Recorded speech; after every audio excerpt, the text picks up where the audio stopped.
Now for probably the thing that everyone here's been waiting for. The world's most dangerous polygon. Unfortunately, I can't actually test drive it because I don't have the Tiger 105 yet. I'm working on it right now. I've been grinding my balls off trying to get the Tiger 105 to get me to a position to at least test drive this tank. But it's a hell of a grind, and the Tiger 105 isn't actually that good, so I never got the Tiger 105. I was never excited about it. I have a reason to get it this time, because this is on the other side. This is probably the most powerful tank that we've seen in War Thunder thus far. The IS-4 is really good, but this thing is a monster. Let's just take a look at the armor values for a sec. This plate, oh, it's only orange. It's 200 millimeters thick. Let's look at that effective angling. 300 and about 30 millimeters of effective forward armor. At least on the upper plate. On this lower plate here, oh, it's a little less. 268, 270. Oh, there's about 260. Yeah, there's about 260 if you aim right at the point. But, that's still 260 millimeters of effective thickness. That's not a little bit of armor. Alright, let's look at the front of the turret. 220 millimeters. So if you really want to kill this thing, wait for it to point its gun at you, and then put a round right through about here. 220 millimeters of effective thickness. It's enough to bounce most things, but at battle rating 8.0, which is where this thing operates, not really. It's not a ton of armor, but it's definitely a lot.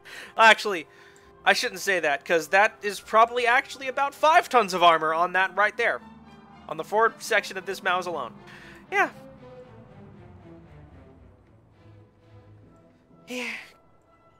Gun mantlet, turret ring. The gun mantlet here is kind of odd. See, that's really effective. It's only 100 millimeters thick on this angle, so you can actually put a round into the breech of this gun if you can get into it on the side of the mantlet there. But of course, looking at it from the front, good luck. Yeah, good luck. You're not going to touch this thing if you're firing on it frontally. The same with this here. The larger mantlet, 240 millimeters thick. That's not a little.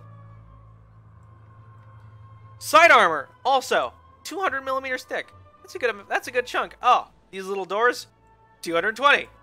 So if you're sitting here thinking, hey, I'm going to aim at these hatches, they look like weaknesses. They're not. They're actually quite thick. Oh, the side armor of this thing, that's where you finally find that you're able to penetrate it. Maybe. 180 millimeters thick. That's on the dead flat side. Here, this is a skirt, so there's no real tank behind it. That's 100 millimeters thick. But when you fire through this skirt, you're going to be firing through this plate back here, which is only 80.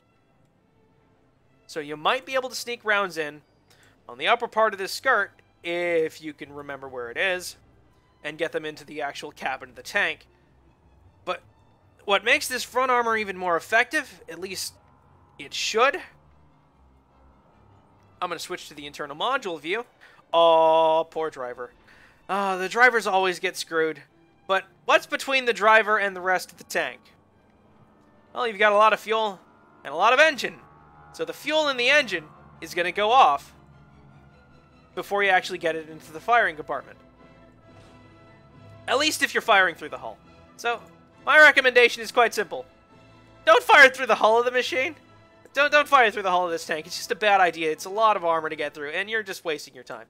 Fire through the turret, wait for it to look at you, then plop around right into its turret cheeks, and you can do some serious damage. It's still got 4 crew back here, though. So, you can actually fire around through the turret cheek, get it back to about here, then it'll blow up in the gunner, and you'll probably take out this loader too. You might not take out this loader because he's protected by this massive gun. You might not take out the commander because there's a little bit of protection here for him in the shape of this massive gun breach. But this is going to be an interesting tank to fight. I did not expect them to add this to War Thunder. I can see why, though, because the Tiger 105 is an utter, terrible piece of crap. I hate the tank so much. And well, how do I know that I hate it, even though I haven't even driven it? Because I've fought it, and I've almost never failed to one-shot it. It's so ridiculously easy to kill, specifically just putting a round right through, or right beside the gun, into the side of the turret. Because Germans tend to do this, especially on the Tiger. You fire a round right through, and it'll hit the gunner, and on the Tiger 2, and on the Tiger 2, this guy is the commander, so you'll hit the gunner in about the face, the commander in about the chest, and right behind the commander, even on the Tiger 2, is an ammo rack. So, gunner, commander, ammo rack. And even if you don't blow up the ammo rack, you've killed the gunner and the commander, and he's not going to be firing back on you for at least another 8 seconds. So, that's why I don't like the Tiger 1. At least the 105 variant, because on top of everything, it's got a slow-firing gun. But now with this thing in the game, I might just have to get it. Oh yeah.